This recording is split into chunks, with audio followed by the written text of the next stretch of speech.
ہمارے آقا کریم صلی اللہ علیہ وآلہ وسلم کا ارشاد ہے کہ تم میں سے کسی کے سر میں لوہے کی کیل ٹھونک دیے جانے اس سے بہتر ہے کہ وہ کسی ایسی عورت کو چھوئے جو اس کے لیے حلال نہیں ہے۔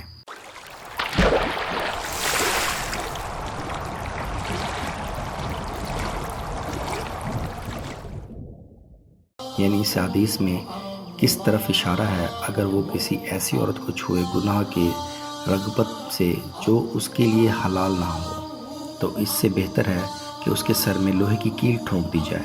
اس تحریر میں ان گناہوں کے بارے میں بتایا جائے گا جن گناہوں کے ارتکاب کرنے سے نکاح کا بندھن از خود ٹوٹ جاتا ہے، آپ کی بیوی آپ کے لیے حرام ہو جاتی ہے۔ اس لیے ان گناہوں کے بارے میں ہر کسی کو علم بھی ہونا چاہیے اور ان گناہوں سے اپنے آپ کو دور بھی رکھنا چاہیے۔ کلمہ پڑھنے کے ساتھ ہی ہر مسلمان اسلامی احکام اور اسلامی شریعت کا پابند ہو جاتا ہے۔ اس کے لیے لازم ہو جاتا ہے کہ وہ اپنی زندگی کو اسلامی شریعت کے تابع کرے۔ شریعت میں جن احکام کو کرنے کا حکم ہے ان کی پابندی کرے اور شریعت میں جن کاموں کی ممانعت ہے، منع کیا گیا ہے، ان کاموں سے اپنے آپ کو دور رکھے، کیونکہ اللہ پاک نے اپنے بندوں کے لیے حدود قائم کر رکھی ہے اور ان کی پابندی کا حکم دیا ہے۔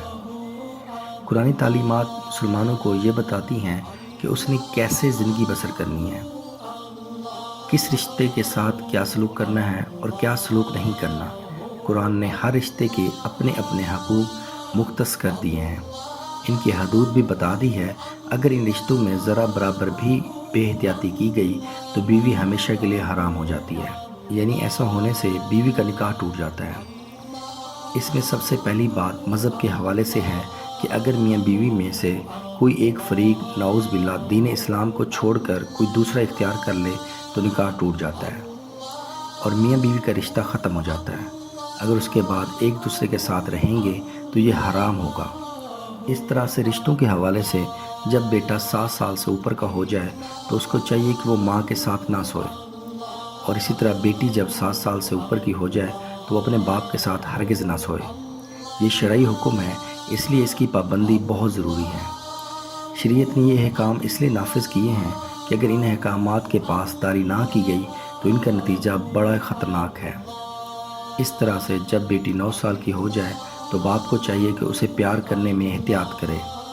باپ کو چاہیے کہ وہ پیار کرنا بھی چاہے تو صرف بیٹی کے سر پر ہاتھ پھیرے، بوسہ لینا ہو تو بھی سر پر بوسہ لے۔ اس طرح سے باپ کو چاہیے کہ اپنے جسم کو بیٹی کے جسم سے دور رکھے، کیونکہ اگر خدا نہ خواستہ یہ احتیاط نہ برتی گئی اور کہیں باپ نے بیٹی کو ایسے پیار کر لیا کہ باپ کی شہوت یا بیٹی کی شہوت ابھر گئی تو ایسی صورت میں اس شخص کے لیے اپنی بیوی یعنی کہ اس کی بیٹی کی ماں ہمیشہ کے لیے حرام ہو جائے گی، اس کا نکاح ٹوٹ جائے گا۔ اور یہی حکم ماں اور بیٹے کا بھی ہے۔ اس لیے ہماری اپنی بہنوں سے گزارش ہے کہ اپنے بیٹوں سے پیار کرنے میں احتیاط برتیں، احکام شریعت کے مطابق ان کو اپنے بستر سے اور اس طرح سے بہنوں کے بستر سے دور کریں۔ آج کل دین سے دوری اور اسلامی تعلیمات کو نہ سیکھنے کی وجہ سے پہلے لاڈ پیار میں بچوں کو بگاڑا جاتا ہے اور ان کو ان کی حدود نہیں بتائی جاتی، اور پھر بعد میں رونا رویا جاتا ہے جو بے سود ہوتا ہے۔ اس لیے ضروری ہے کہ بیٹوں کو 7 سال سے اوپر ہونے پر باپ کے ساتھ تو سلایا جا سکتا ہے لیکن ماں اپنے پاس نہ سلائے، اور بیٹی ماں کے ساتھ تو سو سکتی ہے لیکن باپ کے ساتھ نہ سوئے۔ آج کل رشتوں میں پہلے تو بے تکلفیاں اختیار کی جاتی ہیں اور ان بے تکلفیوں کو برا نہیں جانا جاتا، بعد میں اس حد تک چلے جاتے ہیں کہ پھر مولوی اور مفتی حضرات کے پیچھے گھومتے پھرتے رہتے ہیں کہ ایسی صورت ہو گئی ہے، اب کیا کریں؟ کوئی راستہ نکالیں، خدا را احکام شریعت کو سیکھیں، ان کو وقت دیں، ان کے مطابق زندگی بسر کریں تاکہ ہمارے گھروں میں کوئی ایسی نوبت نہ آ پائے۔ شریعت نے اس لیے یہ احکام صادر کیے ہیں 2 مخالف جنس ایک جگہ اکٹھے نہ رہیں، کیونکہ جب 2 مخالف جنس ایک جگہ اکٹھے ہوتے ہیں تو تیسرا شیطان ہوتا ہے۔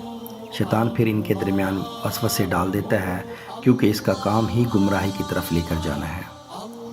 لہٰذا شیطان کے چنگل سے بچنے کے لیے ضروری ہے کہ ہم اپنے آپ کو ایسے حالات و واقعات سے بچائیں جس میں شیطان ہم پر حاوی ہو سکتا ہے۔ ایک اور رشتہ جس میں احتیاط کی ضرورت ہے وہ ہے ساس اور داماد کا۔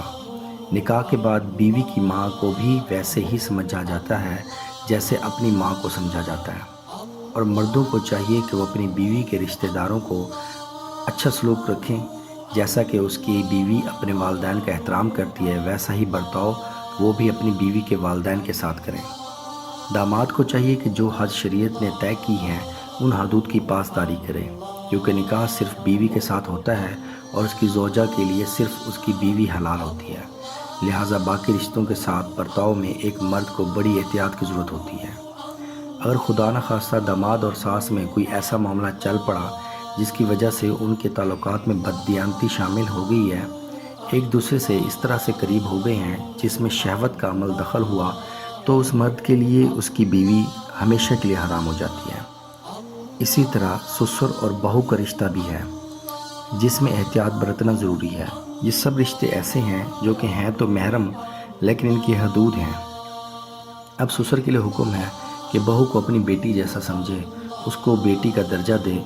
اب جس کو دین کی سمجھ ہوگی اور شریعت کی سمجھ ہوگی تو وہ ان رشتوں میں جو فاصلے طے ہیں ان کی پاسداری کرے گا، لیکن جو شرعی حدود سے ناواقف ہوگا وہ ان کی پاسداری نہیں کر پائے گا۔ اس لیے بعض گھروں میں سسر بہو بامر مجبوری اکثر اوقات اکیلے ہوتے ہیں۔